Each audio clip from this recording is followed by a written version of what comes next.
GS Dhaliwal ने उन्होंने वालों जानकारी दी गई है। दीपक टीनू के कोलों 5 ग्रेनेड भी बरामद किए गए ने। ऑटोमैटिक पिस्टल भी बरामद किया गया। टीनू बाहर भजन की फिराक दे विच सी और रोहित गोदारा ते जैक का संपर्क पता लग्या है। दोवें विदेश दे विच बैठ के टीनू की मदद कर रहे सन। दो नवे नाम निकल के सामने आए ने, रोहित गोदारा ते जैक।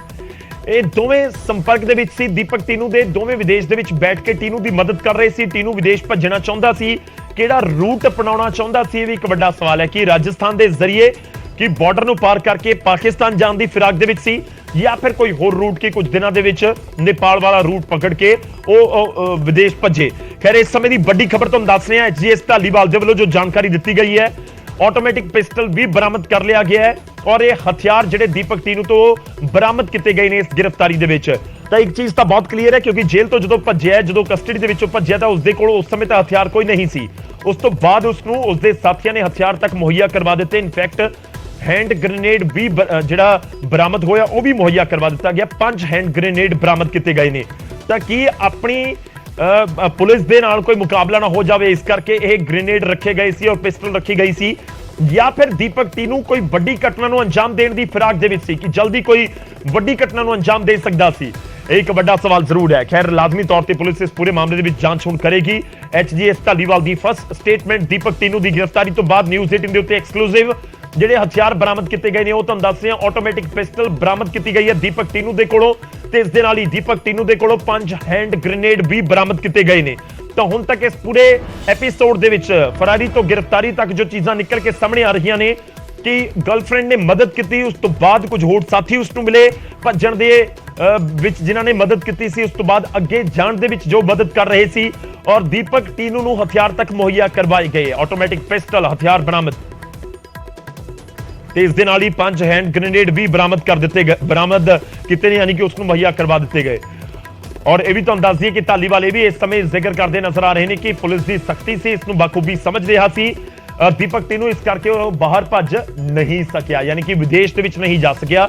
ਬਾਹਰ ਭੱਜਣ ਦੇ ਲਈ ਪਾਸਪੋਰਟ ਵੀ ਉਸਨੇ ਬਣਵਾ ਲਈ ਸੀ, ਯਾਨੀ ਕਿ ਫਰਜ਼ੀ ਪਾਸਪੋਰਟ ਵੀ ਤਿਆਰ ਕਰਵਾ ਲਏ ਗਏ ਸੀ, ਪਰ ਭੱਜਣ ਦੇ ਵਿੱਚ ਕਾਮਯਾਬ ਨਹੀਂ ਹੋ ਸਕਿਆ।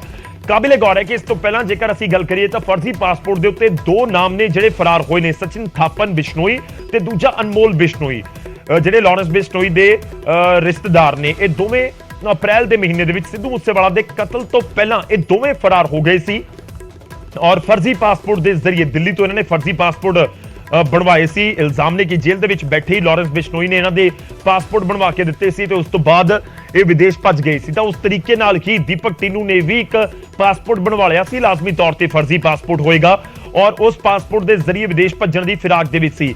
ਪਰ ਪੁਲਿਸ ਦੀ ਸਖਤੀ ਦੀ ਵਜ੍ਹਾ ਦੇ ਨਾਲ ਦੀਪਕ ਟੀਨੂ ਵਿदेश ਭੱਜਣ ਦੇ ਵਿੱਚ ਕਾਮਯਾਬ नहीं हो सकिया। पुलिस 1 और 2 अक्टूबर की रात को दीपक टिन्नू, जो कि लॉरेंस बिश्नोई गोल्डी ब्राड गैंग का काफ़ी एक्टिव मेंबर है, तो ये मानसा पुलिस की कस्टडी से एस्केप कर गया था और उसी टाइम जब हमें पता चला था कि एस्केप हुआ है, वो वाइडली पब्लिसाइज हुई थी बात, तो स्पेशल सेल की डिफरेंट टीम्स इस पे काम कर रही थी क्योंकि हमें पता है कि दीपक टिन्नू का बहुत बड़ा रोल था सिद्धू मूसेवाला इंसिडेंट में भी और बहुत इंपॉर्टेंट मेंबर था लॉरेंस बिश्नोई, संपत नेहरा, काला जथेड़ी कार्टेल का। तो इस पे काफ़ी एक्सटेंसिव काम किया स्पेशल सेल की टीमों ने और नंबर ऑफ जो नेबरिंग स्टेट्स थी इसमें लगातार action, even Indo Nepal border पे भी और बाकी डीप हिंटरलैंड में भी काफ़ी एक्शन हुआ। और आज हमें बड़ी सक्सेस मिली जब दीपक टिन्नू को केकड़ी अजमेर राजस्थान से अरेस्ट किया गया दोपहर को। इसके पोजेशन से 5 ग्रेनेड भी मिले हैं और 2 अच्छी क्वालिटी के सेमी ऑटोमेटिक पिस्टल्स मिले हैं। और इसकी प्रिलिमिनरी क्वेश्चनिंग से पता चला है कि रोहित गोदारा, जो कि अजरबैजान में है, और जैक, जो कि अनमोल बिश्नोई का एसोसिएट है, और रोहित गोदारा जो है ये संपत नेहरा का दोस्त है, इन्होंने बाहर से बैठे बैठे इसको ये हाइड आउट्स प्रोवाइड करने में मदद करी थी।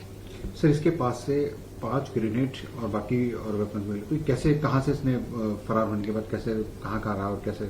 अभी तो देखिए बड़ी अर्ली है, अभी तो हमारे पास पहुंचना है, लेकिन जो हमारी टीम ने वहां मौके पे क्वेश्चनिंग करी है, ये कार्रवाई हम उस टाइम तक की आपसे शेयर कर रहे हैं। सर, इसने क्या बताया कि कैसे वो भागने में, कैसे उसने क्या कोई पंजाब पुलिस का किसी से उसने अपने साथ में मिलाया था, क्या किया था? ये सारी चीजें अभी इन्वेस्टिगेशन का पार्ट है, जो जो रेलेवेंट होगा हम आपसे शेयर करेंगे।